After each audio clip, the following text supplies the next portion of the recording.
Palestine 36 tells the story of the British Mandate in the Middle East and the Palestinian uprising, which has led to decades of war and conflict in that part of the world. The film purposely tells the Palestinian point of view, and anyone familiar with the history of the region will be very aware of this particular period of time. But unfortunately, there are not many people, especially from Britain, that really understands this point in time in history and the involvement of the British state. Understanding this point of history is really important to really fully comprehend what has led to October the 7th and then the horrific scenes that have happened since in Gaza. Told mainly through the eyes of Yusuf, who gets a job working for a Palestinian paper, where he sees and is exposed to the conflict and mistreatment of the Palestinian people, which causes him to be radicalized. The film made its premiere at the Toronto International Film Festival, where it received a 20-minute standing ovation, and it has also been selected as Palestine's official submission for the 98th Academy Award for Best International Feature Film. So let's dig a little deeper about this film. So if you're new to my channel, my name is Paul, and I review the best of world cinema, and I follow the race for Best International Feature Film Academy Award, from countries selecting their submission to the final winner.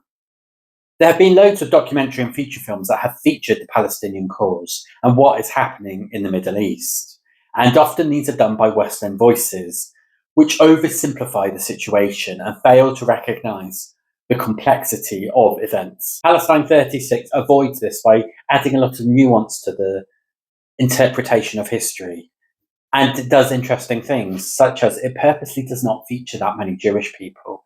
It fully accepts that Jewish people have always lived within the Palestinian territories, and that people were fleeing persecution that were Jewish from Europe that settled there. The point of the film is not to dismiss the idea that Jewish people should live in these lands. The point is that the lands have always been used for migration and people who have been persecuted, such as the Armenian population from Turkey. What it does is it focuses on the British history aspect, showing how the Brits tried to create this state in order to eradicate the Palestinians and their ownership to certain parts of the land. It shows that the Palestinian people are not one homogenous group. It shows the nuances of different opinions, often separated by class, with those with high-powered jobs often thinking that Zionism and the creation of an Israeli state is a really positive thing for them and followed the ideas that the British created. And the thing is, I think it plays for a wider audience than you would expect. It doesn't just speak to those who are passionate about the Palestinian cause. It speaks to a much wider audience by taking this historical approach to the British involvement in the area. And whether you think Jews should be taken away from the land or whether you think there's a two-state solution, I think you can get on board with this film. And if you take the politics aside, if you look at the film as a piece of cinema, I think it's much more flawed.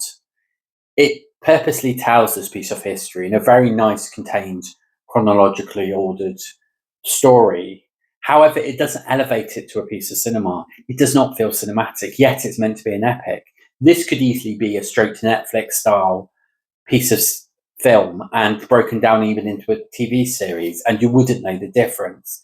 For me, I wanted something a bit pushing the boundaries of cinematography, which is such a shame because it's quite an epic style piece of cinema. And after hearing many of interviews with the director, I think there's actually cause for them to release a making of Palestine 36 because it sounds much more interesting. They had really desperately wanted to shoot in Palestine, and they had made arrangements. Then October the 7th happened, and that became impossible. So then they had to find new locations, which were in Jordan, and they have been able to return ever since. And some of this stories are so fascinating, and it chimes a lot with other great Palestinian films about showing what is happening there without it being fetishized by Western audiences. And while my criticism might be quite harsh because I think it's delivering exactly what it sets out to do, which is trying to make the most accessible film possible to tell this history, which is what it does. It's just for my taste, I wanted something a bit more elevated.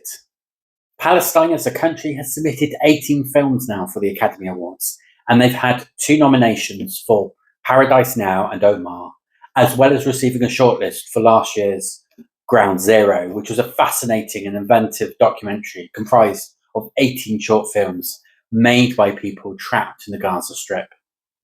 This makes Palestine the 37th most successful country at the Oscars overall, and they are the 34th most successful in the last 10 years, thanks to Ground Zero. So do I think it will get nominated for an Oscar? No, I don't. I think it's not elevated enough. It's a solid piece of filmmaking that purposely sets out to deliver and achieves what it wants. However, I just don't think it's as elevated as it could be. I will therefore give Palestine 36 3 stars. Leave in the comments your thoughts if you've seen the film. And did you know about the British Mandate and the history of Palestine and the involvement of the British state and how awful it was? If you do, leave a comment below.